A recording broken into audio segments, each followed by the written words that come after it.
पर नजर डालेंगे। बैजरीगर एक पसंदीदा और सुंदर पालतू जानवर है। जब आप उन्हें झुंड में उड़ते हुए देखते हैं तो आप चाहते हैं कि आपका पक्षी जंगल में हो। अब आप में से जो लोग पिंजरे में रहते हैं उनके लिए मैं इस बात पर जोर नहीं दे सकता। बगी का प्राकृतिक रंग हरा शरीर और पीला सिर होता है और गाल के निचले हिस्से पर बैंगनी गाल का पैच होता है। और जब ये पक्षी झुंड में उड़ते हैं तो ये हरा और सुनहरा रंग होता है जो वास्तव में प्रकाश को पकड़ता है।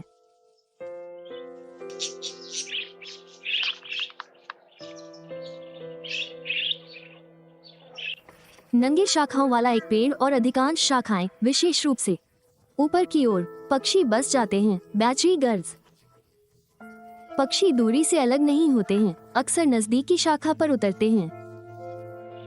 करीबी रिश्तेदारों कॉकटो के विपरीत इन बड़े पक्षियों के लिए जब वे हल्के होते हैं तो एक पज उनके बड़े पंखों को खोलने और बंद करने की अनुमति देने के लिए एक अच्छी दूरी से अलग हो जाते हैं। लेकिन बैजरी झुंड हमेशा नजदीकी से अलग होता है। बडीज एक जादुई छोटा पक्षी है और आज हम झुंडों को देखना चाहते हैं कि वे कैसे बनते और टूटते हैं। सबसे पहले आइए बडीज के एक विशिष्ट जोड़े को देखें। जब वे प्रजनन की स्थिति में होते हैं झुंड से अलग हो जाते हैं। बाईं ओर वाला पक्षी नर होता है। इसका कारण ये है कि चोंच के ऊपर का छोटा मांसल दिखने वाला क्षेत्र नीला रंग का होता है, जबकि मादा के पास मांसल कांटा होता है। अब जब बडीज प्रजनन की स्थिति में होते हैं तो यह विशिष्ट स्थिति होती है। वे छोटे समूह में हो सकते हैं लेकिन कभी बड़े नहीं होते और नर और मादा आमतौर पर एक शाखा पर साथ बैठे हुए पाए जा सकते हैं। वे शाखाओं के खोखले में घोंसला बनाते हैं और एक बार उपयुक्त घोंसला बनाने की जगह मिल जाने पर वे संभोग करेंगे और बच्चे पैदा होंगे। वयस्क नर मादा के लिए भोजन लाएगा क्योंकि वह फिर खोखले में अंडे देंगे जिससे बाद में पर बैठती है। अन्य पहचानने योग्य विशेषता यह है कि पक्षी के माथे पर धारियां होंगी और जैसे जैसे यह वयस्क पक्षी बनेगा ये धारियां गायब हो जाएंगी और इसका रंग पीला हो जाएगा। आते इस चूजे के सामने के भाग और आंख को देखें। वयस्क नर द्वारा भोजन किए जाने के लिए घोंसले के द्वार पर आगे की पट्टियों वाला युवा पक्षी पानी के ऊपर बैठा है और वयस्क पक्षी पानी पीने की निगरानी करने के लिए अंदर आता है। किशोर पक्षी के चेहरे पर हल्का नीलापन है जो हमें बताता है कि यह नर है। ऊपर वाला वयस्क मादा है। बुग्गी एवियन ऑर्डर सेटासिफॉर्म से संबंधित हैं और उनके जीनस का नाम मेलोप्सिडिकस है। दूसरे शब्दों में मेलोडियस पैरेट और प्रजाति का नाम एंजेलेट्स है क्योंकि ये पक्षी परी की तरह उड़ते हैं। उड़ान भरते समय और बसेरा करते समय बुग्गी गर्ग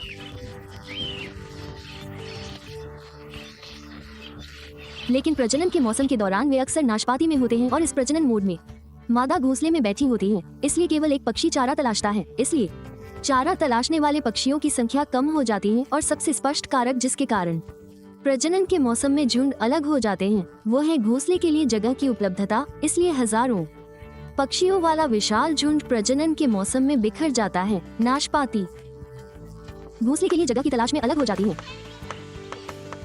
यहाँ न्यू साउथ वेल्स में प्रजनन का मौसम खत्म हो गया है। ये शरद ऋतु है और बुग्गी एक साथ आते हैं, जमीन के बीज की तलाश करते हैं और पक्षियों की संख्या के कारण बीज ढूंढना बहुत आसान हो जाता है और भोजन मुख्य कारण है कि बुग्गी झुंड में आते हैं। बुग्गी के झुंड को देखना आसान है और जब एक झुंड दूसरे झुंड को जमीन पर गिरते हुए देखता है तो दूसरा झुंड उसी क्षेत्र में चला जाता है और उनसे जुड़ जाता है। मैं इसे समूह या झुंड की बुद्धिमत्ता के रूप में संदर्भित करूंगा। इसलिए यहाँ भोजन करते हुए लगभग 5 मीटर की दूरी पर 2 झुंड हैं, लेकिन फिर वे सभी एक साथ उड़ सकते हैं, बकबक कर सकते हैं और उस स्थान पर जो कुछ भी उन्होंने पाया है उसके बारे में विचार साझा कर सकते हैं। इसलिए बडीज के लिए झुंड में आने का पहला कारण भोजन खोजने की आवश्यकता है। सूखे बीज खाने वाले बुग्गीज को बीज के एपिकाप को तोड़ने के लिए लगातार पानी की आवश्यकता होती है। इसलिए सूखे बीज खाने के बाद वे झुंड में चले जाते हैं और पानी की तलाश करते हैं।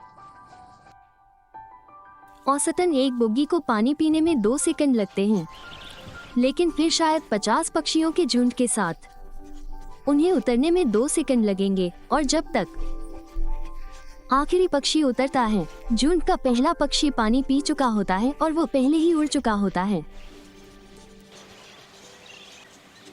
इसलिए पानी के बिंदुओं पर आपको झुंड के अंदर और बाहर आने जाने का आभास होता है।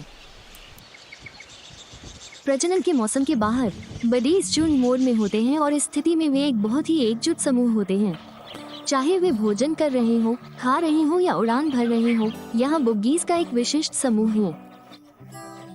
जिस क्षेत्र में उनके सुविधाजनक स्थान पर बीज होता है वे एक साथ बैठते हैं। अब अधिकांश एटा फॉर्म्स का झुंड के साथ निकटता का रिश्ता होता है, लेकिन बुग्गीज सबसे नजदीकी होते हैं। फिर कॉकेल भी एक नजदीकी पक्षी हैं। ये खाने पीने के रूपों का स्वाद भी लेता है। पीने या खाने के लिए जमीन पर उड़ने से पहले एक मंचन बिंदु पर संकोच करता है और जैसे ही हवा इस शाखा को उड़ाती है, बुग्गी नीचे घास के बीज को देखें। जमीन पर बुग्गी न केवल घास के बीज खाते हैं बल्कि अशिष्ट पौधे भी खाते हैं।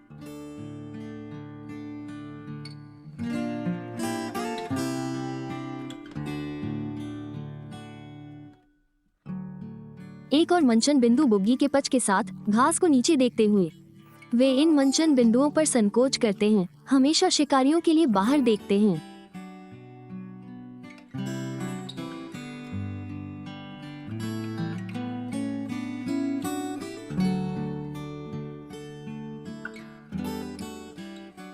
बुग्गी उड़ान में भी निकटता बनाए रखते हैं। बूटों के बीच बड़ा अलगाव तब होता है जब वे मुड़ते हैं, क्योंकि यहाँ स्पर्शरेखा गति का हल्का रिफ्लेक्स लैग प्रभाव बढ़ जाता है। बुग्गी के लिए एक और मंचन बिंदु यहाँ एक बाधा के ऊपर है। वे खाने के लिए जमीन पर जाने के लिए तार पर बैठे हैं। यदि आपने बाढ़ के मैदानों के जेब्रा फिंच को देखा है तो आपको ये जगह याद होगी, और जैसे फिंच बाढ़ के नीचे बीज की ओर आकर्षित हुए थे वही बड्डी पर लागू होता है। हवा बीज के सिर को बाधा बाढ़ के नीचे उड़ा देती है और बीज बाढ़ के नीचे से गिर जाता है। पश्चिमी न्यू साउथ वेल्स में हम जिस प्रकार की घास को देख रहे हैं वो छतरी घास है, और जैसे ही बीज इस जाल के साथ उड़ते हैं बीज बाहर गिर जाता है। एक झरोखा जैसा प्रभाव होता है और बाढ़ के नीचे का बीज खाने वाले पक्षियों के लिए अच्छा भोजन होता है। और जैसा कि बताया गया है, यदि एक झुंड उड़ता है तो दूसरा भी उड़ सकता है, और बुग्गी पक्षी जानते हैं कि फिंच बीज खाने वाले हैं और वे जमीन के नीचे फिंच पक्षियों का पीछा करते हैं। हवा चल रही है, खाली घास के सिर बाढ़ के साथ उड़ते रहते हैं, और जैसे ही बुग्गी पक्षी और फिंच पक्षी बीज को खोजने के लिए बाढ़ के नीचे जाते हैं बीज के सिर उन्हें ऐसे ढक लेते हैं जैसे कोई बादल उड़ रहा हो। अब आमतौर पर बुग्गी भोजन करते हुए कुछ देर के लिए जमीन पर रहती है, पानी पीने में लगने वाले 2 सेकंड से थोड़ा अधिक समय, लेकिन जब उनके चारों ओर बीज के सिर उड़ रहे होते हैं तो नहीं लगता है उन्हें जमीन से ऊपर उठने में अधिक समय। और जैसे ही पक्षी हवा में उड़ते हैं आप देख सकते हैं कि बाढ़ के दोनों ओर के पक्षी एक साथ आते हैं, फिर वे भोजन करते हुए उसी स्थान पर लौट आते हैं। हवा और उड़ते बीज के सिर बुग्गियों को आशंकित और बहुत उड़ने वाला बनाते हैं।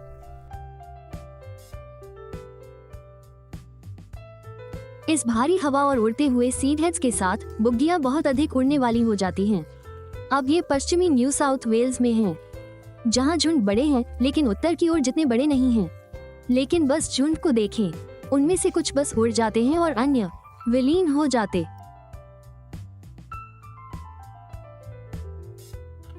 300 पक्षी न्यू साउथ वेल्स के लिए बुग्गी का एक अच्छा आकार का झुंड, लेकिन फिर झुंड बिखर जाता है। कुछ पक्षी भोजन करने के लिए जमीन पर चले जाते हैं और अन्य उड़ जाते हैं।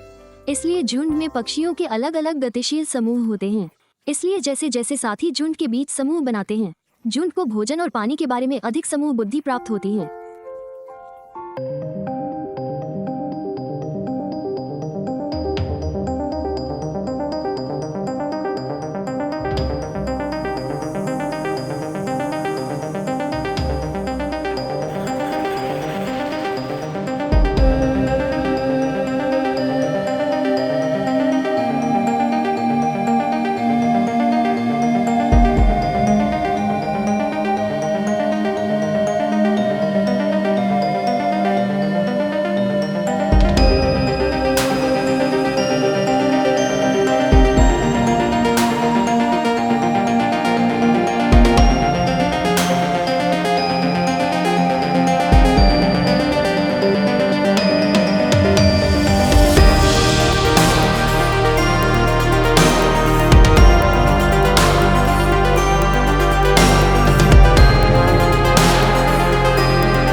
एक धीमी गति की उड़ान का दृश्य। प्रत्येक पक्षी समन्वय में नहीं उड़ता है।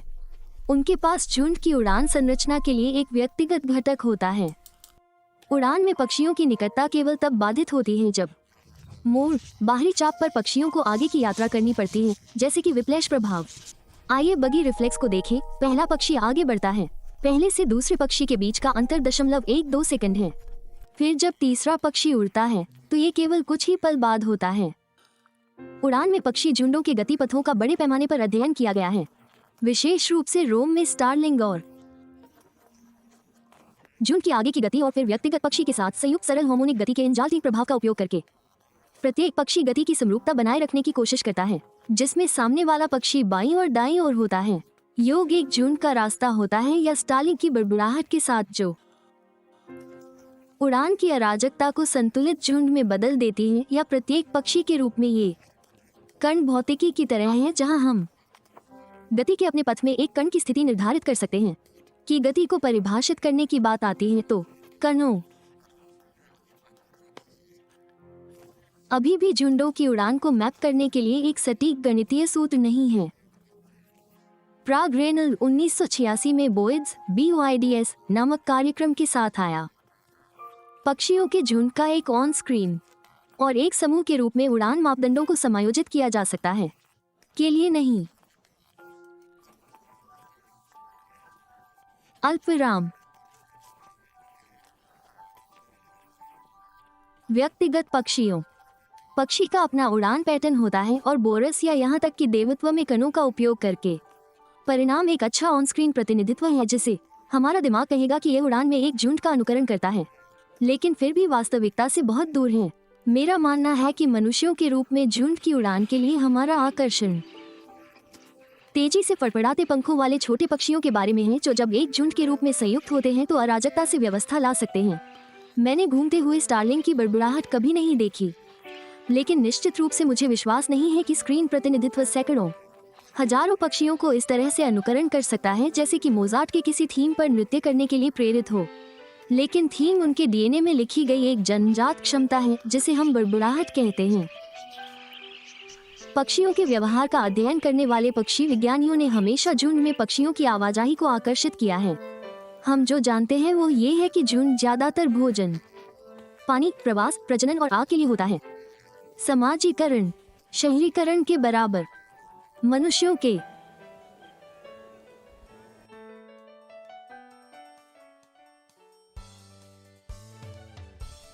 झुंड में कुछ अन्य नागरिक, रोसेला खिलाना, गैलर पीना। झुंड बनाने के साथ एक और बिंदु है, और यह उन पक्षियों में सहज है जो झुंड बनाते हैं और वो झुंड के भीतर शिकारियों से सुरक्षा है। ऑस्ट्रेलिया में हमें कई जंगली शिकारी मिल रहे हैं, लेकिन बगी के लिए सबसे महत्वपूर्ण शिकारी पक्षी हैं रैप्टर। सुरक्षा की झूठी भावना होती है बर्डी और फिंच और इस तरह के झुंडों में एक साथ आने से, क्योंकि बड़ी संख्या में रैप्टर झुंड के बीच से उड़कर पक्षी को पकड़ सकता है क्योंकि उनका घनत्व अधिक होता है। ऐसा नहीं है। शिकारी पक्षी के रूप में शिकारी पक्षी उस पक्षी को चुन लेते हैं जिसे वे लेना चाहते हैं, इसलिए जब झुंड होता है तो पक्षी को चुनने की तंत्रिका प्रक्रिया अतिभारित हो जाती है, लेकिन शिकारी अभी भी सफल हो सकते हैं। इसलिए बड्डी के झुंड अभी भी शिकारी पक्षियों से थके हुए हैं और जैसे ही वे उन्हें देखते हैं वे उड़ जाते हैं, आमतौर पर टहनीदार पेड़ पर जहां सुरक्षा होती है।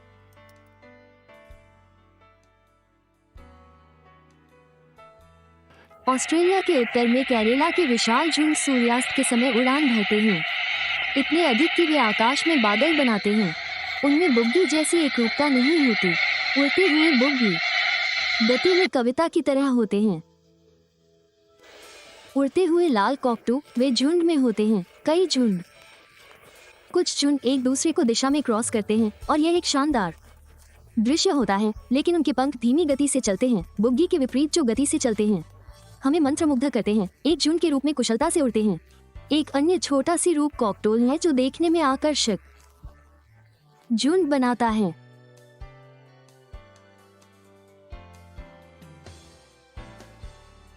बड़े पक्षी जो शान से झुंड में उड़ते हैं वे विटस की तरह होते हैं, जिनका वी आकार होता है और फिर एक लंबी पूंछ होती है, के लिए कुख्यात हैं। बड़े झुंड बनाने और उड़ान में एक दूसरे का अनुसरण करने और ऐसा माना जाता है कि वे धारा में फिसलते हैं। रात को उड़ते हुए ब्रोगर और ऑस्ट्रेलियाई सारस मधुर आवाज निकालते हैं। कई बड़े पक्षी झुंड में चलते हैं क्योंकि यहाँ झुंड में वे की तरह लंबी दूरी की उड़ानों के लिए खुद को ऊपर उठाने के लिए थमल पेलिकन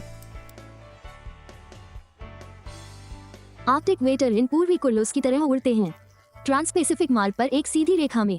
फिर ऑस्ट्रेलिया के तटीय आर्द्र भूमि के पास पहुंचते हुए वे चक्कर लगाएंगे और उतरेंगे।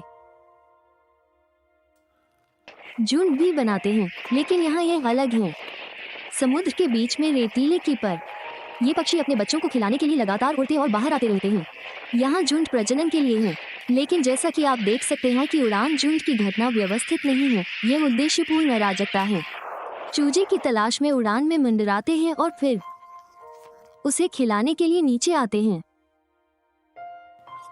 प्रजनन के उद्देश्य से झुंड का एक और उदाहरण एग्रेट्स का है और यहाँ आप कैटल एग्रेट्स को उनके बड़े घोंसलों के साथ और उड़ान संरचना में उड़ते हुए देख सकते हैं। प्लूम्स ऑफ ओएस की ओर से बुगर के झुंड की प्रकृति पर इस वीडियो को देखने के लिए धन्यवाद। हमें उम्मीद है कि आपको ये पसंद आया होगा। आगे के वीडियो की सूचना प्राप्त करने के लिए सदस्यता लेना चाहते हैं। ऑस्ट्रेलियाई पक्षियों के जंगल में प्लम्स ऑफ वीज द्वारा जारी किए गए। प्राप्त करने के लिए घंटी दबाएं। सूचना